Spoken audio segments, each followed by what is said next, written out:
پاکستان دیوالیہ ہو چکا ہے. اس ذہنی طور پہ جس طرح ہم ٹارچر ہو رہے ہیں ایک دفعہ پھر انڈیا کو جو ہے ذلیل کر کے رکھ دیا ہے. پھر انڈیا کو بہت بڑی شرمندگی کا سامنا ہے. پارٹی کے اندر کوئی سٹرکچر نہیں تھا.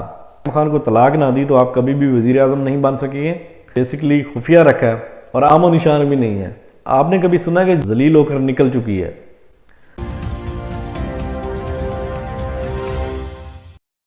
السلام علیکم خواتین و حضرات، آپ دیکھ رہے ہیں وائرل بٹس ٹی وی 5 اور میں ہوں آپ کا ہوسٹ شراز حسین. ناظرین کرام، جیسا کہ آپ جانتے ہیں ملک کے اندر اور باہر جو ہے آج کل سیاسی محاذ گرم ہے اور ہر وقت ایک ہی بات سننے کو مل رہی ہے کہ جی خان صاحب نے یہ کر دیا، شہباز شریف نے یہ کر دیا، آصف زرداری نے یہ کر دیا. تو ہر وقت جو ہے ایسی سڑی ہوئی اور گھسی پٹی خبریں سننے کو مل رہی ہیں اور میں نے سوچا کیوں نہ ناظرین کے سامنے کچھ ایسی خبریں لاؤں جن کا تعلق ان سیاست سے تھوڑا ہٹ کے ہو، اور اگر تھوڑا بہت سیاسی ہو بھی صحیح تو اس حد تک نہ ہو کہ ناظرین جس طرح پہلے بور ہو چکے ہیں اور ہر وقت ایک ہی طرح کی جو ہے ٹون سننے کو مل رہی ہے کہ جی فلاں ملک نے قرضہ دے دیا، فلاں نے قرضہ منظور کروا لیا، فلاں نے جو ہے قرضہ ریجیکٹ کروا دیا اور فلاں کی وجہ سے قرضہ نہیں مل سکا اور پاکستان دیوالیہ ہونے کے کگال پہ ہے یا پاکستان دیوالیہ ہو چکا ہے. اس طرح کی خبریں جو ہے ہر وقت سن کے جو ہے ہمارے ناظرین جو ہیں وہ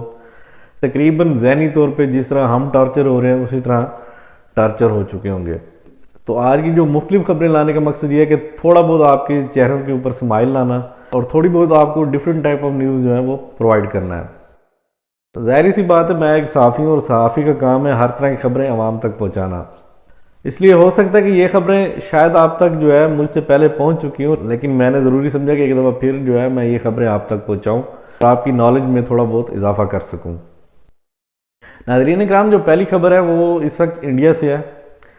اور جیسے کہ آپ جانتے ہیں کہ پاکستانی JF-17 تھنڈر طیاروں نے انڈیا کو ایک دفعہ پہلے بھی جو ہے بہت ذلالت کا سامنا کروایا تھا. اور یہ خبر بھی جو ہے پاکستانی JF-17 تھنڈر طیاروں کی متعلق سے ہی ہے. پاکستانی JF-17 تھنڈر طیاروں نے ایک دفعہ پھر انڈیا کو جو ہے ذلیل کر کے رکھ دیا ہے. پاکستانی JF-17 تھنڈر طیارے انڈیا کے اندر گھسے اور انڈیا کے اندر بم گرا کر واپس آ چکے ہیں، لیکن انڈیا کی جو فرسٹ کلاس ایئر فورس کھلائی جاتی ہے وہ ان کا بال تک نہیں بگاڑ سکی.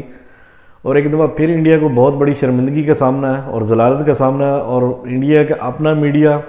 اور انٹرنیشنل میڈیا جو ہے ان پہ سوالات اٹھا رہا ہے کہ رافیل طیاروں کی موجودگی کے باوجود جو ہے یہ پاکستانی JF-17 تھنڈر طیاروں کا مقابلہ نہیں کر سکتے. اور انڈین ایئر فورس کے پاس کون سی ایلیجیبلٹی ہے جو وہ بڑے بڑے دعوے کر رہا ہے کہ ہم پاکستان کو یہ کر دیں گے، پاکستان سے وہ کر دیں گے، فلاں ملک کے ساتھ ایسا کر دیں گے. اب دوسری مرتبہ ہو چکا ہے کہ پاکستانی JF-17 تھنڈر طیاروں نے انڈیا کو ذلیل کر کے رکھ دیا ہے. خبر یہ ہے ناظرین کرام، ایک ویڈیو ریلیز ہوئی جس میں دکھایا جا رہا ہے کہ پاکستانی JF-17 تھنڈر طیارے انڈیا کے اندر گھسے اور ان کی ٹیریٹری کے اندر 2 بم ڈراپ کر کے واپس اپنے ملک جا چکے ہیں. بیسیکلی یہ طیارے تو پاکستانی JF-17 تھنڈر طیارے تھے لیکن استعمال ہو رہے تھے میانمار کی ایئر فورس کے پاس. جی ہاں، میانمار مطلب جسے آپ برما بھی کہتے ہیں یا آپ نے اکثر جس کا نام برما کے نام سے بھی سنا ہوگا، اور جو ملک بہت زیادہ مشہور ہے اپنے ملک میں بسنے والے مسلمانوں کے اوپر ظلم ستم کرنے کے لیے. جو خبر کا منبع ہے وہ یہ ہے کہ آپ جانتے ہیں کہ برما کے اندر اس وقت جو ہے وہ مارشل لا نافذ ہے اور آرمی جو ہے برما کے اوپر قابض ہے. برما کے اندر جو جمہوریت کے حامی لوگ ہیں وہ بیسیکلی انڈین بارڈرز کے قریب جو ہے کیمپوں میں پناہ گزین ہیں اور وہاں سے وہ جو ہے برمن جو اسٹیبلشمنٹ ہے اس کے اوپر یا برمن جو موجودہ حکومت ہے اس کے اوپر حملے کرتے رہتے ہیں. تو برمن ایئر فورس نے ان کے اوپر کارروائی کی ہے اور ان کے جو پناہ گزین کیمپ ہیں انڈیا کے اندر یہ انڈین بارڈر کے قریب وہاں پر 2 بم ڈراپ کیے ہیں. اس سے کوئی جانی نقصان تو نہیں ہوا، لیکن یہ بات ثابت ہوگی کہ پاکستانی ایئر فورس کے زیر استعمال JF-17 تھنڈر طیاروں کے اندر ایسی ایبلٹی ہے کہ وہ انڈیا کو کسی وقت بھی ناکوں چنے چبا سکتے ہیں. اور یہ اس وقت انڈیا کے لیے بیسیکلی بہت زیادہ ذلالت کا ٹائم بنا ہوا ہے. انڈین اپنا میڈیا جب وہ رو رہا ہے اور انٹرنیشنل میڈیا پہ بھی ان کے اوپر آوازیں کسی جا رہی ہیں. اس حوالے سے برطانوی جریدے گارڈین کی ایک پوسٹ سامنے آئی ہے. اس پوسٹ کے مطابق جو خبر سامنے آئی ہے وہ کچھ یوں ہے: میانمار جنٹا ہٹ انڈین ٹیریٹری ڈیورنگ اسٹرائک آن ریبل کیمپس سے وٹنسز. جو میانمار یعنی برما کا باغی گروپ ہے اس کے اوپر بمباری کی گئی ہے اور وہ بھارت کے اندر پناہ گزین کیمپ بنا کر جو ہے رہائش پذیر ہیں، Local said that the two bombs were drops on the Indian side of the border, but no one was hurt. وہاں کی جو مقامی آبادی ہے وہ یہ بتا رہی ہے کہ انڈیا کے اندر 2 بم گرے گئے لیکن کوئی جانی نقصان نہیں ہوا. ناظرین کرام، جانی نقصان بھلے نہ ہو لیکن یہ ایک سوالیہ نشان جو ہے وہ ضرور بن گیا ہے، اور ایک دفعہ پھر انڈیا کے لیے جو ضلالت بن گئی انٹرنیشنل لیول پر کہ پاکستان کے اپنے بنائے گئے GF-17 تھنڈر طیارے جو ہیں اس کو ذلیل کیے ہوئے ہیں، اور یہ دوسری مرتبہ ضلالت جو ہے انڈیا کا مقدر بن چکی ہے. خیر، یہ خبر پاکستانی عوام کے لیے جو ہے وہ باعث خوش اور باعث فخر ہے. اس کی وجہ یہ ہے کہ انڈیا اس ٹائم ایشیا کا وہ واحد ملک ہے جس نے اپنے تمام ہمسایہ ممالک کو جو ہے وہ تنگ کیا ہوا ہے، بشمول چائنا، پاکستان، نیپال، بھوٹان، اور اب ایک چھوٹا سا ملک ہے میانمار جس کی ایئر فورس نے اٹھ کر انڈیا کے اندر جو ہے بم ڈراپ کر دیے ہیں، اور انڈیا کے لیے یہ بیسیکلی بہت بڑا سوالیہ نشان ہے.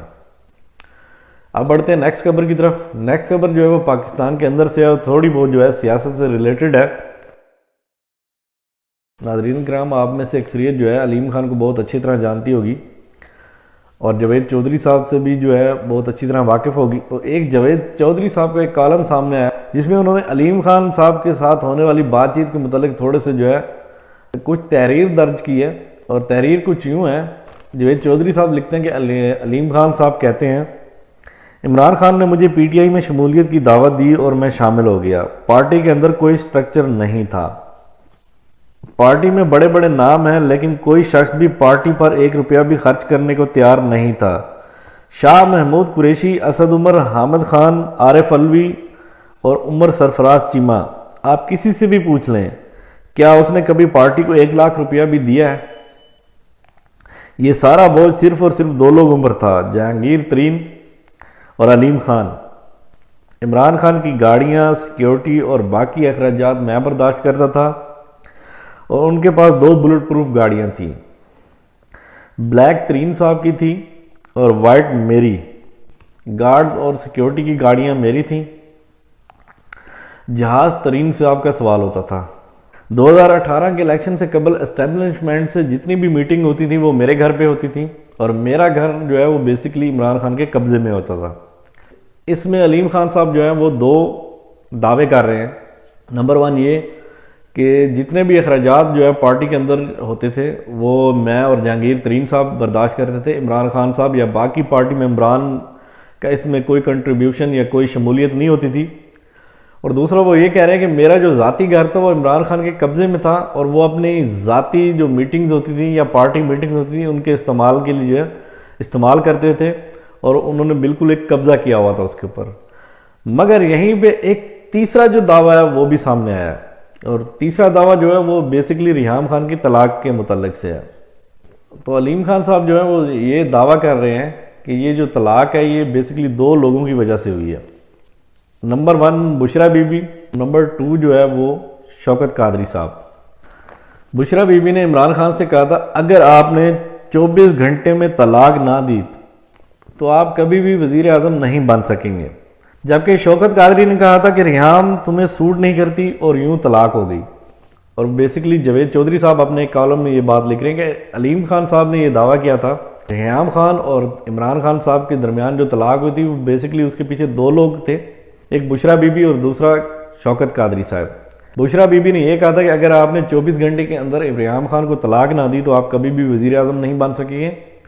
دوسرا جو شوکت قادری صاحب تھے، عمران خان صاحب کا ان سے بہت ہی روحانی تعلق ہے، اور وہ ان کو بہت اعلیٰ درجے کے پیر اور روحانی شخصیت مانتے ہیں. تو شوکت قادری صاحب نے جو ہے وہ عمران خان کو کہا تھا، اور اس لیے اس وجہ سے جو ہے عمران خان صاحب نے ان کو طلاق دے دی. آپ بڑھتے ہیں تیسری نیوز کی جانب، اور وہ کچھ اہل اسلام کے لیے اور اہل پاکستان کے لیے بہت خوشی کی خبر ہے کہ ایک ایسی شخصیت جس کے بارے میں کبھی سوچا بھی نہیں جا سکتا کہ وہ مسلمان ہو جائے گی، اور وہ ہمیشہ جو ہے وہ اپنے نازیبا لباس، نازیبا شخصیت اور نازیبا الفاظ کی وجہ سے جو ہے ہمیشہ گردش میں رہتی تھی میڈیا اور سوشل میڈیا کے اوپر. تو اس نے جو ہے اسلام قبول کر لیا، اور یہ اہلیان اسلام کے لیے ایک بہت بڑی خوشی کی خبر ہے. اور بیسیکلی ان کا نام ہے راکھی ساونت. جی ہاں ناظرین، راکھی ساونت کے بارے میں کوئی بھی مسلمان یہ سوچ بھی نہیں سکتا تھا کہ وہ دین اسلام قبول کریں گی اور باقاعدہ طور پہ اسلام قبول کرنے کے بعد اسلامی نام رکھیں گی اور اسلامی اقدار کو جو ہے اپنائیں گی۔ تو خبر کچھ یوں ہے کہ راکھی ساونت صاحبہ نے جو ہے کچھ عرصہ قبل ممبئی کی ایک مسجد کے اندر دین اسلام قبول کیا، اور دین اسلام قبول کرنے کے بعد جو ہے انہوں نے وہیں پر ایک مسلمان شخص کے ساتھ نکاح کیا اور اپنا اسلامک نام جو ہے وہ فاطمہ رکھا ہے۔ ماشاءاللہ نام بھی بہت خوبصورت رکھا ہے۔ ان کا تعلق بیسکلی ہندو مذہب سے تھا اور اب وہ مسلمان ہو چکی ہیں، اور انڈیا کے اندر جو ہے ایک قہر برپا ہے، ہر طرف جو ہے اس وقت یہ خبر ہائی لائٹڈ ہے، کیونکہ راکھی ساونت کا جو ہے تعلق وہ بہت ہی سٹرونگ ہندو مذہب گھرانے سے ہے، اور ان کا مسلمان ہونا جو ہے مسلمانوں کے لیے اور ہندوؤں کے لیے بھی ایک حیران کن جو ہے خبر ہے۔ اور یہ نکاح جو ہے 29 مئی 2022 کو ایک مسجد میں بڑی سادگی کے ساتھ پڑھا گیا، اور اس کے بعد انہوں نے جو ہے 7 مہینے تک اس کو بیسکلی خفیہ رکھا ہے، اور اب جو ہے منظر عام پر لائے ہیں، اور اب ان کی شادی کے حوالے سے مختلف تصویریں اور ویڈیوز جو ہیں اس وقت محو گردش ہیں۔ راکھی ساونت نے جس مسلمان شخص سے جو ہے نکاح کیا ان کا نام عادل دورانی ہے، اور وہ خود بھی ایک میڈیا پرسنالٹی ہیں اور بیسکلی میڈیا انڈسٹری سے ہی وابستہ ہیں۔ اب یہاں پہ میری دعا ہے کہ انہوں نے دین اسلام تو قبول کر لیا، چاہے وہ نکاح کے بہانے چاہے وہ کسی بہانے بھی، لیکن اللہ اب ان کو دین اسلام پر رہنے کی توفیق عطا فرمائے، اور اوپر سے انہوں نے نام بھی بہت پیارا اپنا جو ہے سلیکٹ کیا ہے، فاطمہ۔ اور راکھی ساونت جیسی پرسنالٹی اور فاطمہ نام کے درمیان جو ہے وہ کوئی میچ تو نہیں نظر آ رہا، لیکن ہو سکتا ہے کہ دین اسلام قبول کرنے کے بعد جو ہے ان کے اندر ایک اچھی تبدیلی آ جائے اور وہ اپنے اس نام کے قابل بن جائے۔ ناظرین اکرام، اب جو آخر پہ میں آپ کو دو ویڈیوز دکھانے جا رہا ہوں، اور ویڈیوز یہ شو کراتی ہیں کہ جب آپ طاقت اور اقتدار کے نشے میں سرچور ہوتے ہیں، آپ کے پاس ایک پاور ہوتی ہے، آپ کا ڈنڈا ہر طرف چل رہا ہوتا ہے، آپ کسی بھی شخص کو اٹھا کے کہیں بھی پھینکوا دیتے ہیں، اور آپ کے آگے پیچھے پروٹوکول ہوتا ہے اور ہائی سیکیورٹی ہوتی ہے، اور آپ اپنے آپ کو جو ہے فلی پاورفل محسوس کر رہے ہوتے ہیں، اور اس وقت آپ کچھ ایسے فیصلے کر رہے ہوتے ہیں جو آپ کو نہیں کرنے چاہیے، اور کچھ آپ ایسے فیصلے بھی کرتے ہیں جو آپ کے بیسکلی رائٹ ہوتے ہیں، مگر آپ طاقت کے نشے میں اکثر ایسے کام کر جاتے ہیں جو بعد میں آپ کی شخصیت کے اوپر ایک داغ اور دھبے کی طرح رہ جاتے ہیں۔ مثال کے طور پہ جارج ڈبلیو بش، امریکہ کا سابق صدر، جس کے دور میں 9/11 کا جو واقعہ ہے وہ من گھڑت کہانی بنائی گئی اور اس کے اوپر عمل کیا گیا، اور وہ پھر اپنی فوج لے کر وہاں سے اڑا اور افغانستان پہنچا اور لاکھوں مسلمانوں کو تہہ تیگ کر دیا اور اپنی طاقت شو کرائی۔ طاقت شو کرانے کے بعد اس کا اقتدار چلا گیا، آج اس کا کہیں نام و نشان بھی نہیں ہے۔ آپ نے کبھی سنا کہ جارج ڈبلیو بش آج کل کیا کر رہے ہیں، یا جارج ڈبلیو بش آج کیا کھا رہے ہیں، یا جارج ڈبلیو بش آج کس میٹنگ میں جا رہے ہیں؟ وہ دور تھا اقتدار کا جب طاقت کے نشے میں اس نے لاکھوں مسلمانوں کو تہہ تیگ کر دیا۔ آج وہیں سے اس کی پوری آرمی ذلیل ہو کر نکل چکی ہے، لیکن اس ضلالت کے بعد اس کا کہیں نام و نشان بھی نہیں ہے۔ اسی طرح باراک اوباما صاحب آئے، اپنے دور میں انہوں نے بڑے بڑے فیصلے کیے، اسامہ بن لادن والی جو سارا ایکٹ کیا گیا اس میں بھی ان کا بڑا رول تھا، لیکن آج ان کا کہیں بھی نام و نشان نہیں ہے۔ اسی طرح بات چلتے چلتے پہنچ گئی ہے اب سابقہ پاکستانی آرمی چیف جو کہ حال ہی میں ریٹائر ہوئے ہیں، جناب قمر باجوہ صاحب کی طرف۔